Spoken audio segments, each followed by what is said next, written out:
कि भारतीय जनता पार्टी की जो सरकार है डबल इंजन की, इसने किस तरह से कुचक चल के हमारे धार्मिक स्थलों को बिगाड़ने का काम किया है।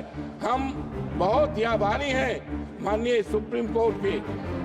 हमारा जो देश की सबसे बड़ी न्यायपालिका है उच्चतम न्यायालय के फैसले ने देश में एक संदेश दिया है कि अभी देश में कानून का राज चलेगा, संविधान का पालन होगा और इस देश को सांप्रदायिकता के आग में जलाने वालों को मौका नहीं दिया जाएगा। मानवर, आज अफसोस के साथ कहना पड़ रहा है कि हमारे संविधान में आर्टिकल 14 में जो व्यवस्था दी गई है आज सबको सम्मानित करने का, हमारे देश में करोड़ों नौजवान हैं, बेरोजगार हैं, उनके हाथों में काम नहीं। किसी देश की दौलत सोना चांदी हीरा जवाहरात नहीं हुआ करती है।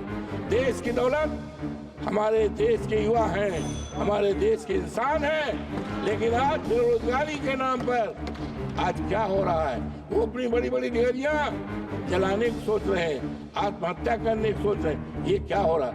आज ये जो सरकार है, आज हम बहुत ही आभारी हैं। अयोध्या जनपद मर्यादा पुरुषोत्तम राम की धरती है। यहाँ की मर्यादा पूरे देश दुनिया में प्रसिद्ध है, लेकिन भारतीय जनता पार्टी के सरकार में वहाँ की मर्यादा तोड़ी जा रही है। लोगों के घर को उजाड़ा गया है, तोड़ा गया है और किसानों की जमीन कौड़ियों के दाम पे लिया गया है। मानवर, और ये दम भरते थे। अब ये चर्चा आई अयोध्या से। हम अपने नेता माननीय अखिलेश यादव के प्रति आभार प्रकट करते हैं कि उन्होंने जनपद अयोध्या की फैजाबाद की लोकसभा सीट, जो सामान्य सीट है, उस सीट से वहां के जोधपुर जनता ने हमें जिताया और इस तरह का संदेश पूरे देश को गया है कि अब धर्म के आधार पर राजनीति नहीं चलेगी, राजनीति चलेगी बाबा साहब भीमराव अम्बेडकर के संविधान को बचाने की।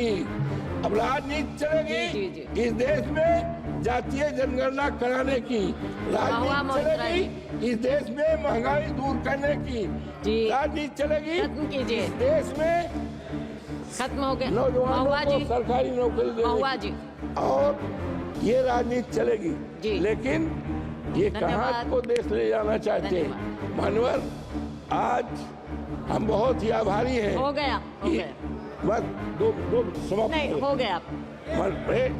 एक मिनट।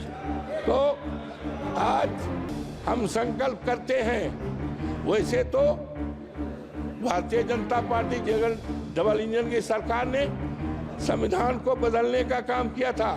कहा गया 272 सरकार बनने के लिए और संविधान चेंज करने के लिए 14,400 के पार, लेकिन देश की जनता ने अब इस तरह का मैंडेट दिया है कि अब ये संविधान नहीं बदल पाएंगे, उसमें कोई परिवर्तन नहीं कर पाएंगे।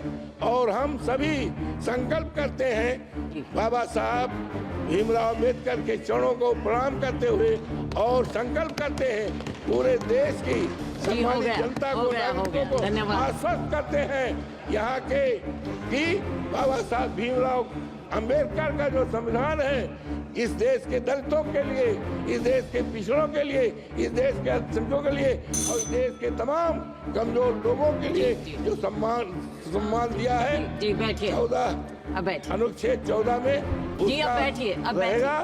संविधान किसी कीमत पर खत्म नहीं होने पाएगा। आपको बहुत बहुत धन्यवाद।